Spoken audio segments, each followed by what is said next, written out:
Take one. No worries. We've done recordings at this point with each person, and so we've started to hear it come to life. You have incredible talent playing our ifs, from Louis Gossett Jr. to Steve Carell to Phoebe Waller-Bridge. It is an ensemble. Everybody works cohesively, coming together for one wonderful purpose. I only had one voice in mind for each character, and I don't know how, but I got my first choice of every single imaginary friend, which is totally insane.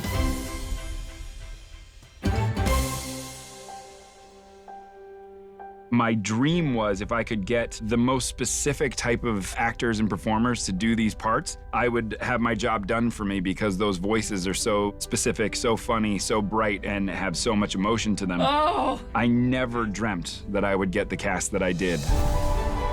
Once the imaginary friends realize that a child has the ability to see them all, they all come out of the woodwork to meet this little girl. Something's happening! Nothing is happening.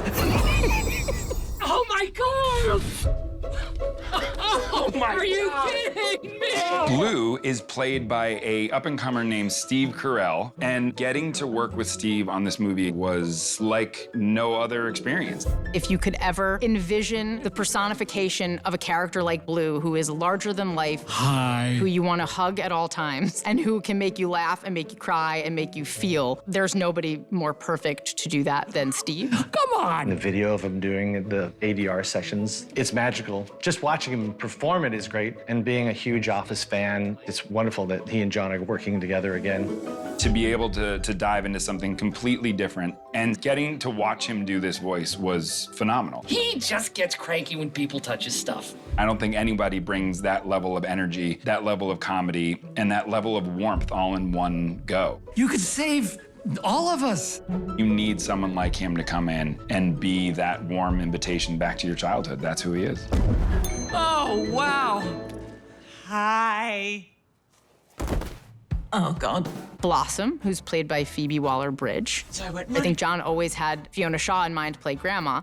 And so the idea that you have these fun, proper British actresses playing this wonderful part. So I was writing Blossom, and I got about halfway through the script. Yes? Phoebe Waller-Bridge. I'm just such a huge fan of hers. I just want to be like, you don't know me, come to dinner with me. So what did I do? I brought my wife, so it was much more cool. And I said, would you ever want to be in the movie? Because now all I can do is write for your voice. And she said yes. Apologies about him. He's the most adorable train wreck, but a train wreck nonetheless. It's really fun to see it come to life with Phoebe, who's charming and funny and can be sarcastic, but also warm and becomes your narrator. Well, of course I am.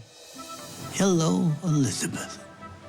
It's very nice to meet you. Lou Gossett Jr., who's playing Louis, who is the wise heart and soul of the movie that takes us through the world of ifs and why they exist and what's important in life. And to have him bestowing this life experience and knowledge on B, I mean, what could be luckier? Nothing you love can ever be forgotten.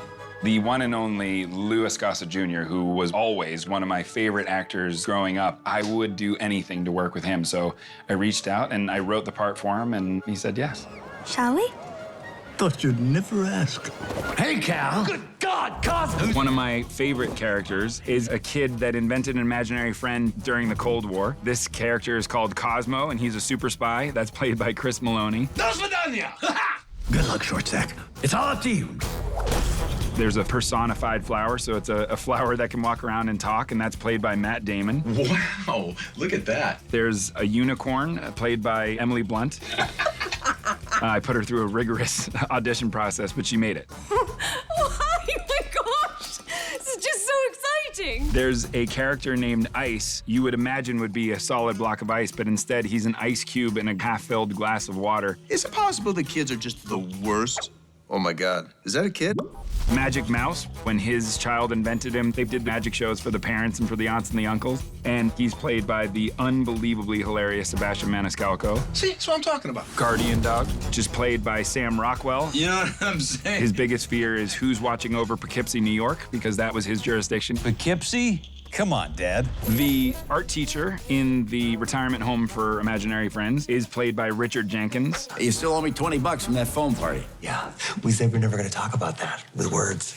And all the other imaginary friends that you meet later in the movie. George Clooney. Wow. Keegan-Michael Key, I wish I could just tell him I'm right here. Blake Lively, Yeah, that was rough. Amy Schumer, She's so sweet. Bill Hader, Down and up and down. Jon Stewart, We never got lasers to shoot out of my eyes. Matthew Rhys, Did you say G4?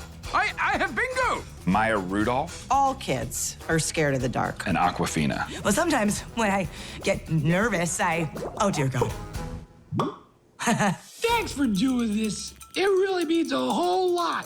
Oh no. Oh, there it goes. This is just so exciting. It's crazy, the level of talent that's attached. The cast is insane. I know for a fact I will never get a better cast than this, so I'm trying to treasure every moment.